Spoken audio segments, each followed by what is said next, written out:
Ô Caio, por que é tão difícil ver a simplicidade do evangelho dentro do contexto evangélico?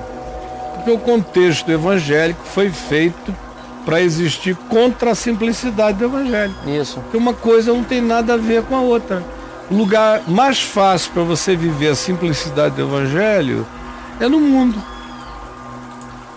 Menos na igreja. Igreja, entre aspas, caracterizando e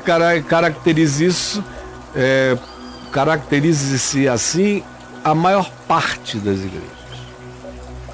Mas não precisa ser igreja doida dessas que a gente acusa aqui, denuncia.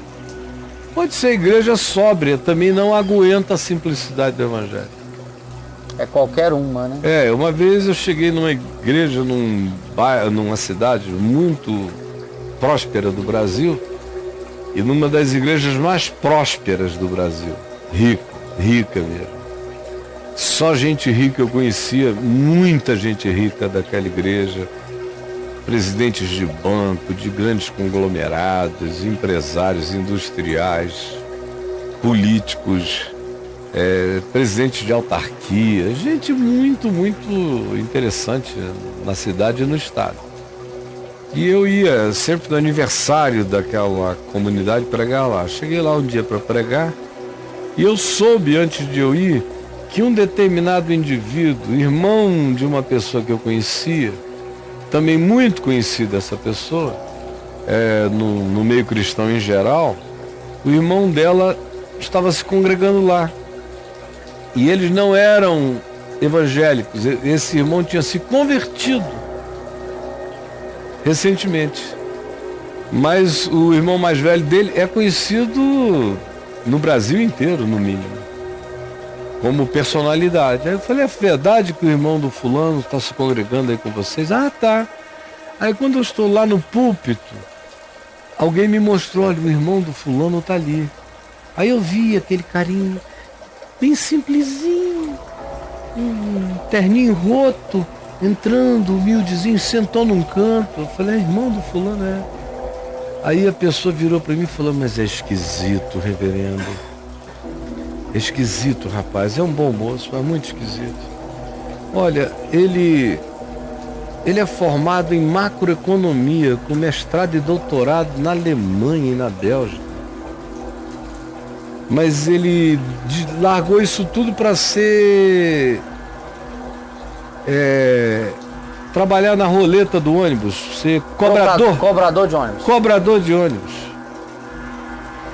Aí ele se converteu como cobrador de ônibus. Não foi nem o evangelho de cara que fez isso nele. Foi uma decisão anterior. Aí ele se converteu, veio para cá, passou a se congregar com a gente. Um monte de faculdades convidando para ele ser professor. Em todas. Porque o currículo do cara é extraordinário. Ele é um gênio. Ele disse que não queria, ele preferia ser jardineiro. Aí foi jardineiro. E os crentes começaram a pedir para ele fazer jardinagem, ele fazia muito bem. E todo mundo dava para ele roupa. E começaram, e não entendiam por que ele ia sempre com a mesma roupa. Aí um dia resolveram visitar o quartinho onde ele morava. Chegaram lá, tinha uma cama de campanha e 2 ou 3 roupas. Aí perguntaram, mas e as roupas que a gente deu? Aí ele falou, não, eu só preciso dessas aqui, tá cheio de gente, com frio. Precisando. A cidade lá é fria. Dê para todo mundo. E cama, você vai dormir nessa cama aqui? Não, não preciso, essa aqui tá ótima, aquela que abria a cama de campanha. Aí foram lá, botaram uma cama, puseram móveis, fizeram não sei o quê. Voltaram um ano depois, ele tinha dado tudo para uma viúva, para alguém lá que estava... a mesma caminha. Mesma caminha, mesma coisa. E as ofertas continuavam, você conversava com ele, você via a inteligência brilhante do cara, mas ele não estava afim de nada, ele queria viver a simplicidade do que ele vivia. Hoje ele é professor numa grande universidade, mas continua vivendo a mesma vida simples. E também tinha uma alegria celibatária natural. Queriam que ele se casasse, conhecesse pessoas, ele estava em paz. Ele não estava afim. Não estava afim. Aí eu levei para almoçar comigo, depois jantei com ele também, comecei a conversar, fui dizendo, olha, relaxa. Eles nunca vão te compreender. Você acha que se Jesus entrasse aqui, sem ser já apresentado como ressuscitado de entre os mortos, se entrasse só como um rapaz de 30 anos, o que ia rolar aqui dentro? Meu Deus, ele ia ser expulso daqui logo. A religião não tolera o evangelho. O evangelho desmonta o poder da religião. A religião não quer a totalidade do evangelho, só quer as simbolizações do evangelho, porque a totalidade do ensino do evangelho desconstrói a própria religião.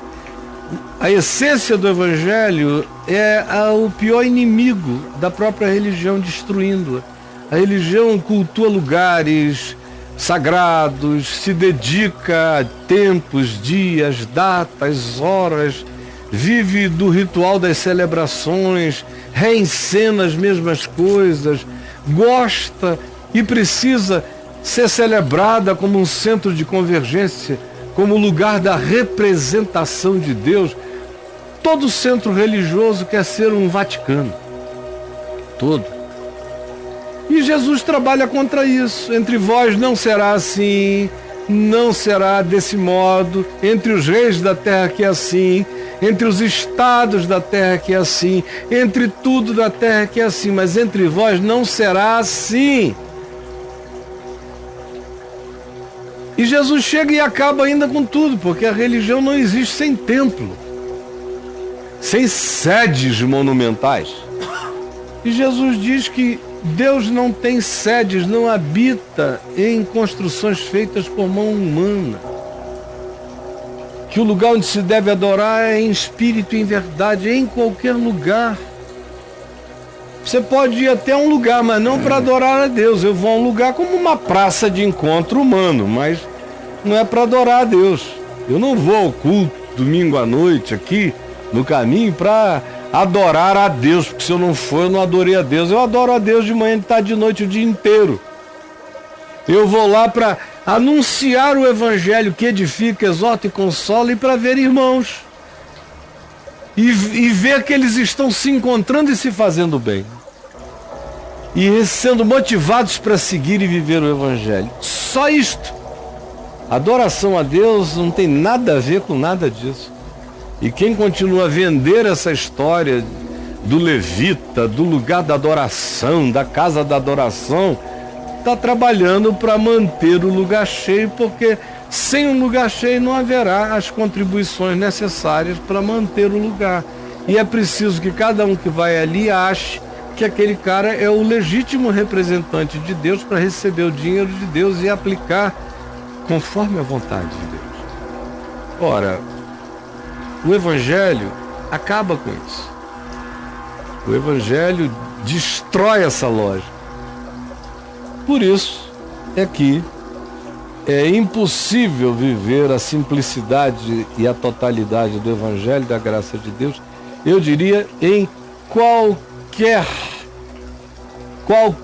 das estruturas religiosas que eu conheço. A moçada gosta muito de Jesus, mas nem tanto.